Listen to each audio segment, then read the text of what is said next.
Is Daikoku Parking Area dead?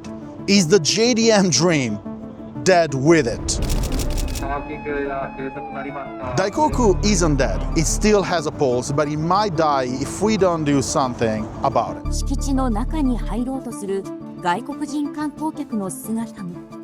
As a community, as visitors, as locals, if we don't act, then yeah, Daikoku might very well die. But that's exactly what I want to talk about today, and I want to explain to you why I want to talk about this and why I think that nothing happens in a vacuum. Daikoku didn't die overnight, obviously, nor will it die overnight. It's a series of things that have come together as a unit that have contributed in making Daikoku what it is today. Like I say in another video of mine, this is not about whether Daikoku is better or worse than before. Clearly, a lot of us see it as worse. But it's not about whether it's better or worse. It's about how it changed. How is that affecting the place? How is that affecting the community in Tokyo as a whole? And can it be reversed? I do understand a lot the blame game, as I call it. It's very easy to try and find one singular reason why something is the way it is or why something is not the way we wish it were. I understand that it's easy, I understand that it's tempting, but it's also childish. Before I tell you what I actually think is the main reason why Daikoku is sort of in a bad shape right now, let me talk about all the things that I've seen online that are being blamed as the singular reason why Daikoku is what it is. When I was on these online posts and in the comment section of these online posts, you kind of scroll through, right?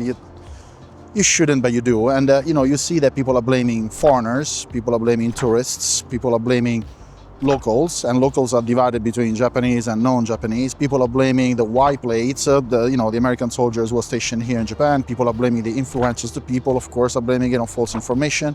People are blaming it on tours. So where do I stand on all of this and why? Let's start with the easy one. I'll tell you one thing right away. If we have to give more importance to a passport than we do to the behavior of a person, we have already lost. We already have messed up. It's not about where you're from. It's not about whether you're Japanese or not. It's not about whether you're a foreigner or not. It's not even about whether you're a local, so to speak, or not. It's about how you behave when you're here. So whenever you are blaming a foreigner, and then, the foreigner blames the Japanese, you're really creating sort of like a war between two groups. Whereas what we should focus on is the behavior. What behavior needs to be deleted? What behavior needs to be curbed? What behavior is welcome?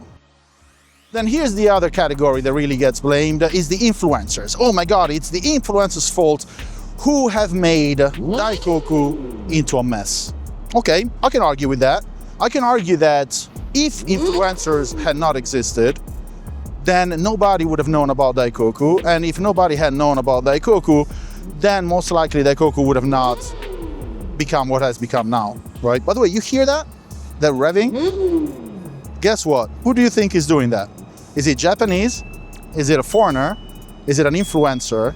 Is it a non-influencer? What do you think? Many of you are going to find an answer within yourself, and you all will understand that there is no point in answering the question, because what we really care about is the behavior.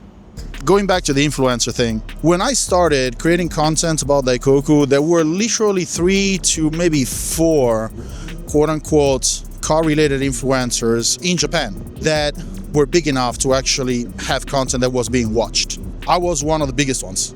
And if you think that 4 or 5 influencers can create the situation that we have right now by themselves in a vacuum, then you guys have no idea how the internet works. The influencers certainly must have played a role. And like I said, without the influencers, people wouldn't know about it. But then again, I could argue that I started getting interested in cars because the OG content creators here in Japan and abroad created content about these situations. I read magazines, I played video games like Midnight Club, I read magazines like Speed Hunters and a bunch of other magazines like Option Magazine in order to learn about this place. Would we want to blame them? Tell you what, I have seen in a comment section someone blaming the internet, as in the internet. If there were no internet, there would be no content creators online, if there were no content creators online, Daikoku would not be a mess. Come on, really? So why don't we blame the people who taught coding to those people who created the internet? In fact, let's blame book reading and books in general, because those are the people who taught the people who would have then taught the coders to create the internet. Do you understand how silly that is? Now, the reality is that, yes, content creation has become a problem, but it's not because of the quote-unquote influencers. There are people who actually try to share in the culture, and this was at a time when Daikoku was kind of like a myth. And let me talk about that. Before we continue with the rest, why is Daikoku so special to some of us? Why are we trying so freaking hard to protect it? Isn't that just a parking space? So there is this question that a lot of people ask people who go to car meets and hang out in, car meet places. What do you do there all day? Why do you spend so many hours there? Why do you keep going there every single day or as often as you can? And this is a question that, most of you will be familiar with. Maybe not about the car meets, maybe not about car meet spots, but whatever passion you have. Why do you play so many video games? Why do you play tennis every day? Why do you go climbing? Why do you go clubbing? Everybody has a passion, but when it comes to Daikoku, it's not as simple as that. Daikoku is a place that felt special because it was a place that, kind of everyone belonged. And that's the funny part, because right now it's becoming quite the opposite, where we are creating a fictional situation where some people belong to Daikoku, some people don't belong to Daikoku. And in some cases it may even be true. I may be guilty of that as well. But the point is that I came here because it was a place where I belonged. It was a place that changed my life. It was a place that allowed me to meet people with similar interests, the cars, regardless of what walk of life they came from. And it made me feel like I was kind of home. It's a place that became one of those hangout spots that reminded me of when I was a kid and, with a bicycle or on foot, we would always go there, right? And we knew, without calling each other, without looking for friends, we knew that somebody would be there. We knew that there were friends of ours. We knew that we were in a familiar place that we cared for. And that's kind of what hurt a lot of people, I think, when the place that we cared for became what we believe being a much, much worse place. Daikoku was a living, informal community space. And it was a space where we came also because, car people like to show off, to show our car. And we like when people take pictures of our car, get an interest in our car. Of course, we want to talk about our car with people who understand cars, but we also kind of like the feeling of, people taking pictures and, telling us, hey, is that a GTR? Is that a Supra? Is that, oh my God, how did you get that car? And we kind of feel better about ourselves. It's therapeutic. The tipping point, the shift happened when we started feeling, or at least I did, I shouldn't be speaking for the world, but I started feeling like Daikoku had become an aquarium, had become a zoo. We went from a community place where we shared our passion to a zoo with virtually no rules, no regulations, which sort of like forced the rules and regulation to come after us. Who of us actually has seen the real Daikoku, right? So I've seen content creators, for example, making videos and saying that, they were here 1 year ago and Daikoku was so different. Oh my God, it was so different. I could tell you honestly that 1 year ago, Daikoku was pretty much exactly the same as it is now. Just the shutdown time was a little bit different. And there were maybe slightly less tourists. Nevertheless, people who came here for the first time 1 year ago with that passion, with that drive, and they came most likely as tourists, and then, they decided to create content about Daikoku, they now see it differently. I see it differently from them. For example, if you ask me, if you do not have a memory of Daikoku without the fence that I had behind me, you really haven't seen Daikoku. That's just me.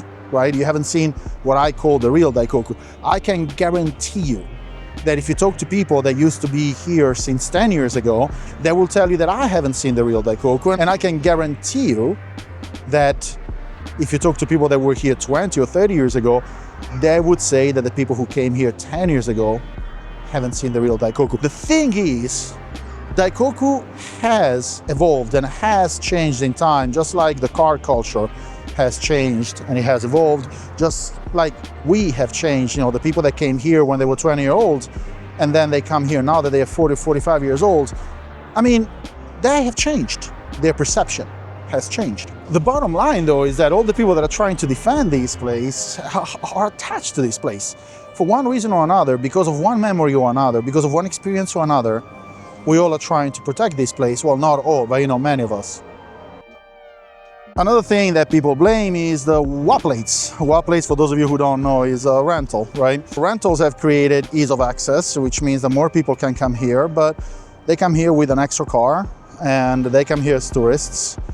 I don't know if a WA plate is really the reason. Now, granted, when you have a WA plate, the chances are that, kind of everybody can rent the car, right? So you don't really know what could happen. In fact, sometimes something does happen. But can you blame that as the singular reason why Daikoku is so messed up? You know what? Until now, guys, we talked about all the other reasons why a lot of people think that Daikoku is messed up, but we haven't really touched upon what most people are complaining about, which is large groups of tourists coming here at the same time via, well, tour operators.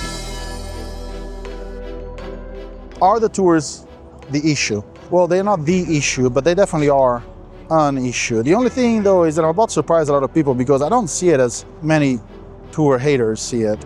I don't think that tours in and on themselves are a problem, but I do believe that the way they are operated is the problem. Daikoku is not Shibuya. Daikoku is not like a popular place in Tokyo. Daikoku is different. This is a freaking parking area. There is a street. Cars pass by.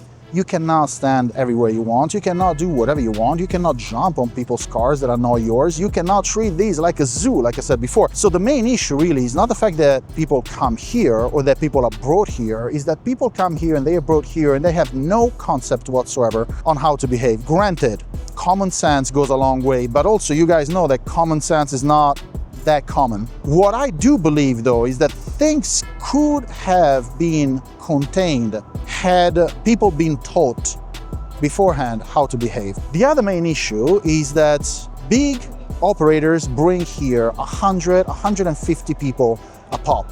The main issue is not tourists, is not people wanting to share in the culture, is not even people making money off of that culture if they respect it, which I will admit is quite rare. The main issue is that there was no concept of respect, no concept of attention to the place. And that's the analogy that I like to make. If you want to make a living off of selling wood furniture, do not destroy the forest. And that's where we are right now. We are risking to destroy the forest. And that's the main thing that many people are complaining about, because greed took over passion and money took over, the love for the culture, and that is never a good thing.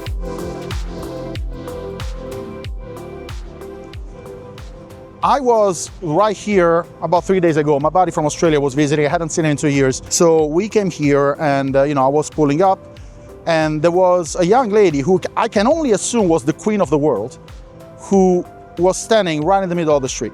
Right here. And she was taking what I can only assume was the most important picture anybody has ever taken, ever. And I approached with the car, which she should have seen. It's a red, big-ass car, but she evidently didn't really care about that. So I gave a little flash with my high beams. She definitely didn't care, so I started flashing compulsively like, people from Italy do.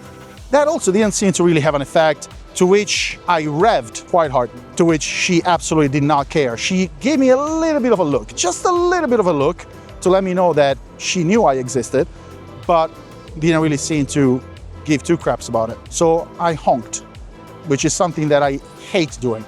A little bit of a honk, to which she finally, very reluctantly, moved. As I passed by, somebody apologized for her. This somebody had a very thick Japanese accent in English, so I'm assuming he was Japanese. I didn't really see him. She didn't care. She didn't apologize. In fact, she looked at me like I did something fundamentally and particularly wrong. I mean, I'm taking a picture, what the hell, right?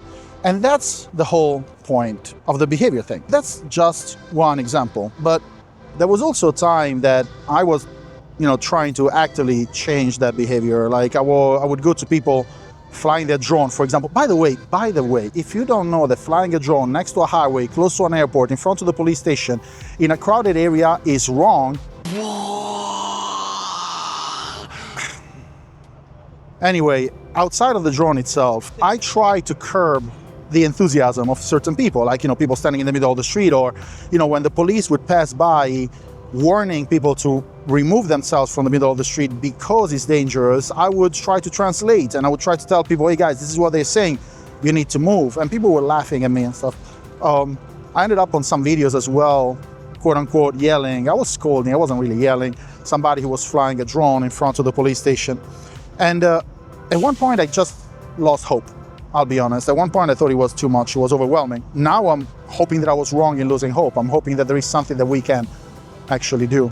I really do believe that if we come together as a community, if we try to, instead of creating infighting within the community, instead of trying to find the one singular fulcrum of the issue that must be destroyed and punished, if we instead try to figure out how we can fix this, we will all be way happier. And one thing that I complained about in a lot of places when I was commenting on, people talking about JDM culture is dead, Daikoku is dead, and this and that, and oh my god, or everything is over because of this reason or the other reason. Nobody really seemed to offer a solution. So here is the real main reason why I took this video instead of, minding my own business, which is, what is it that according to me, we can do as a community and as visitors to make this place better than it is now?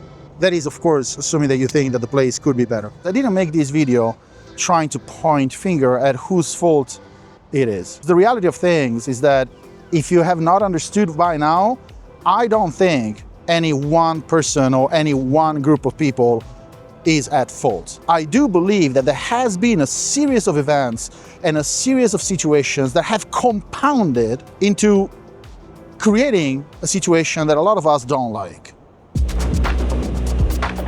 In short, how do you make things better? I don't know for sure, but this is what I would do. And this is what I would want, my friends to do and their friends to do and people that I don't know to do, which is change the norm or go back to what we remember being the norm. For a lot of people, the norm here at Daikoku right now is chaos, coming here, doing whatever they want, standing in front of cars and, revving and whatever, because that's the cool thing. So first of all, let's try and change the idea of the Tokyo Drift is real BS. It's not.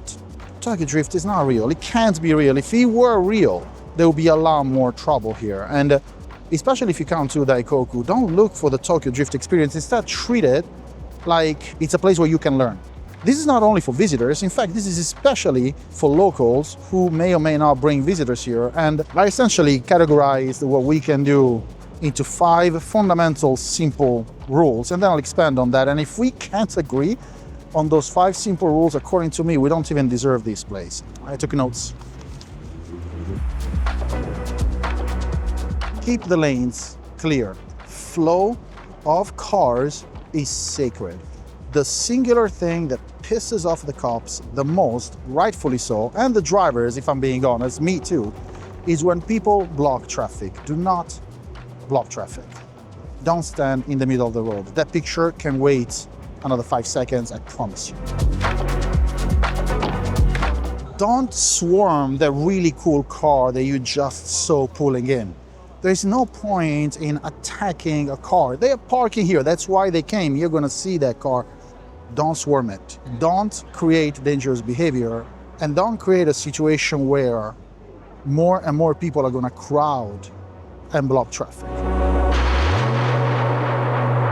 Don't rev unnecessarily, don't burn out, don't drift inside of Daikoku. That is the police station right there. Don't do that. Don't. And you would think that I wouldn't have to suggest this. Don't do that. If you rented a car, if you come here with your own car, if you bring in people here who are visiting, if you are visiting, if somebody lets you into their car, regardless of what they tell you, you can do whatever you want. Don't do it. If you do bring someone new to Daikoku, brief them about the culture, explain them where they are. I see all these posts of people, if you want to learn about the real Tokyo Drift, Japanese culture, Japanese car culture, then come to me, text me, follow me, do a tour with me. When you go on the Get Your Guide tours, we will teach you about the Japanese culture. Well, then actually do it. If people are sensitive to where they are, if people know how to behave in a place like this, people will do it. By and large, people want to respect the culture. There will be, of course, a few people who don't, but if we have to talk about extremes, we are already losing the freaking argument. If we have to talk about fringe behaviors, we're already losing the argument. Most people who come here love being here. Some people may know more or less about cars, but they love being here. So teach them how to behave. Make sure that they don't do things that are dumb. Make that behavior disappear in time, and you will see that things will go back to normal in time. Don't yell, don't fight, don't escalate. Educate if you can. And if you can't, well, you know how they say you can't teach something to someone who doesn't want to learn. Don't overdo it, but do give people a chance to learn, and you will see that most people will be very inclined to learn. Now, let me expand a little bit on a few things. When you do see behavior that I just described that can cause trouble, don't glamorize it. Don't repost it. Don't fire comments in it, because it's something that it's hurting us. If you glamorize it, if you feed that fire, it becomes worse and worse. Every time you reward the circus, you're building a stronger cage. On the other hand, if you do see someone who is messing up and you go and talk to them and they rectify their behavior, then that's it, move on. That's the reward in itself. You have taught an extra person how to properly behave, and hopefully that person is going to teach another one, who are going to teach another one, and so on and so forth. Remember that culture is not gate-kept. When we talk about gatekeeping the culture, we are killing the culture. Maybe we're not killing it as quickly as just opening it up to everyone with no regard to respect, but we are hurting it.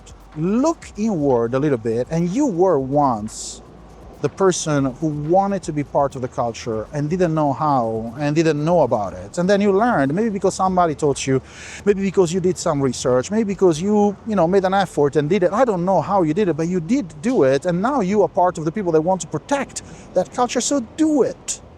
And if somebody corrects this stupid behavior, that's a good thing. That's not a bad thing to punish. Don't let the chaos spread. Don't let other places be affected.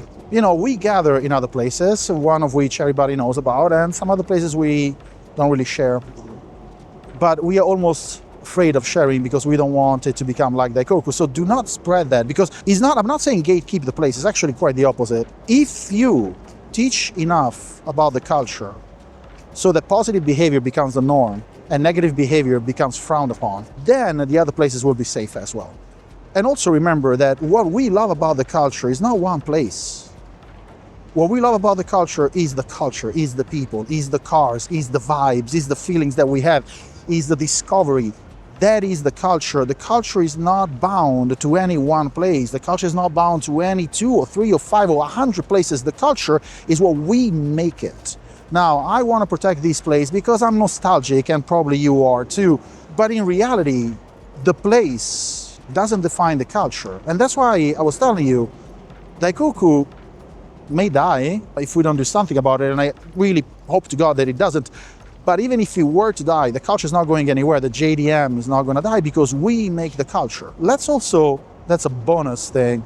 Stop deciding who is worthy of being the one that says that they know the culture and they don't know the culture. You know cars, you don't know cars. You've been here 1 year, you've been here 20 years. You have known cars since you were a baby, you have known cars since yesterday.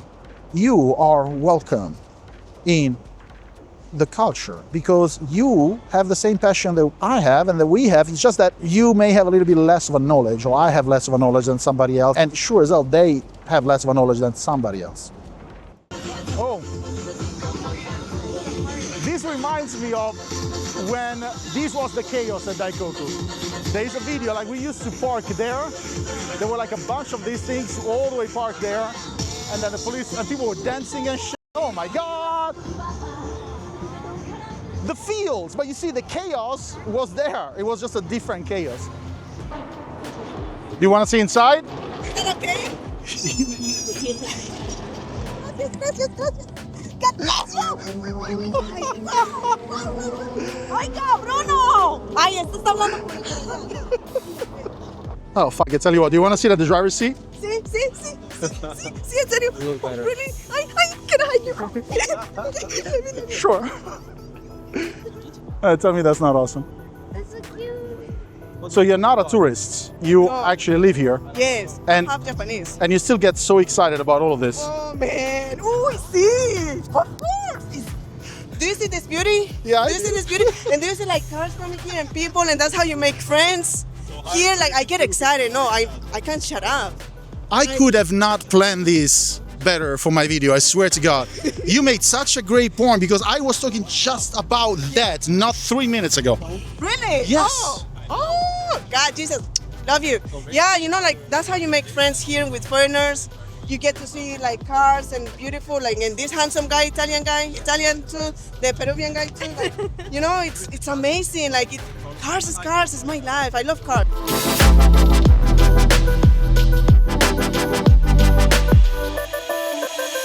So guys, Daikoku isn't dead, but it's in distress.